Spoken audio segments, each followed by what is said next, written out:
Hi Miss, Assalamualaikum. How are you? I hope you're doing well right now. Today, me and my group members represent about the abuse of official position, code DPF 50073, Ethics in Financial Market. Before I start my presentation, let me introduce my group members. My first presenter is me. My name is Danial Ikwan.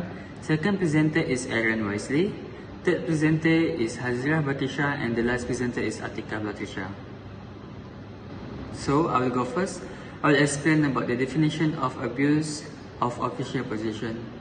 The definition is making a decision or performing an act that gives an advantage to the decision maker, to a person close to him or her, or to a third person. Abuse of official position can take many forms, such as using public resources and abusing trust. An employee may not use his public office for his own private gain or for that of person or organization with which he is associated personally. So next is the example of abuse of official position. So here 4 of the example. First is personal use of government property. Second is use of non-public information. Third is use of official time. And the last one is letters of recommendation on official stationery. So next I will explain about the example of abuse of official position. First is personal use of government property. An employee should recognize her responsibility to protect and conserve government property and resources, and to make an honest effort to use official time and government property only for official business. Next is use of non-public information.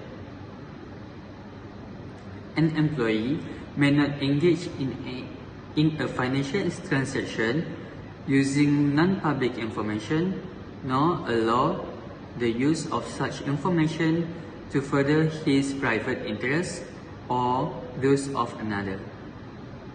That's all from me. I'll pass to the second presenter, which is Wiseley. Hello, I am Wiseley. I'm the next presenter. I will continue with the abuse of position. First of all, use of official time. An employee shall use official time in an honest effort to perform official duties. Generally, certain activities should not be conducted during duty hours. An employee shall use official time in an honest effort to perform official duties. Generally, personal activities should not be conducted during duty hours. Next is the latest recommendation on official stationery. An employee may sign a letter of recommendation using his official title and office letterhead in response to a request for an employment recommendation or character reference for someone, provided it is based on his personal knowledge of the ability or character of the person. In addition, the individual must be someone whom the employee has dealt with. On the next slide is the ways to reduce abuse of position.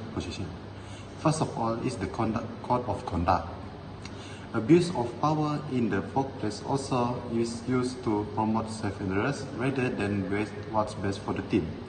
In your policy manual, define acceptable and unacceptable behaviors. Be specific about the type of behaviors that stem from the misuse of power. Next is the disciplinary measures. Disciplinary measures, regardless of the disciplinary measures taken, your policy should include consequences such as verbal and written warnings, suspension, termination, and even legal prosecution. Okay, that's all from me. Next, I will pass to next presenter, Hazirah. Hi, I am the third presenter of this group. My name is Hazirah Batrisyia, so I will continue with the leadership training. A true leader motivates and inspires his employees by leading by example. When subordinates consistently fail to perform satisfactorily, it sometimes reflects poorly on the leader.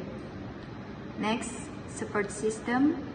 In your policy manual, outline the steps employees can take to file a complaint, assure staff that investigations into misuse of power will be handled promptly, fairly, and confidentially. Next, the case of abuse of official position in Malaysia. Commenting on Najib's rise to the top of the country's leadership and his grip on power, he had seen the people place for the former Prime Minister in a position of trust in Malaysia's constitutional democracy. However, Najib's conviction on all three charges of abuse of office, criminal breach of trust, and money laundering is absolute betrayal of trust. So I will pass to the last presenter, Atikah. Hi, I'm the last presenter for this group. My name is Atikah Batrisyia. So next I will continue for case of abuse of financial position in Malaysia. So he had used a part of the 42 million ringgit stolen from SRC International Sdn Bhd for charitable purpose.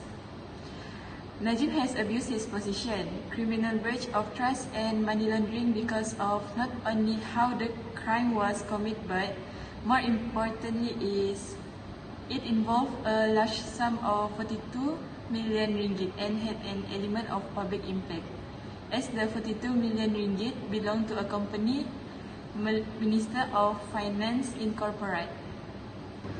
Next, I will continue with the conclusion of abuse of official position.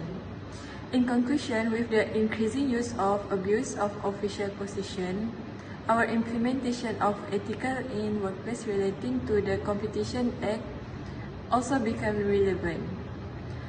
The reason behind such ethical is to ensure the independence of work and also to have an unstigmatized working place outlook without any fear of the dominant position of any other in the economy.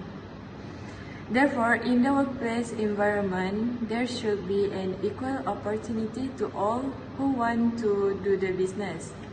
However, the position should prevail as long as it is healthy and as long as it helps the entire society to grow, but it becomes disastrous when one starts to overpower the other in their own ways of business.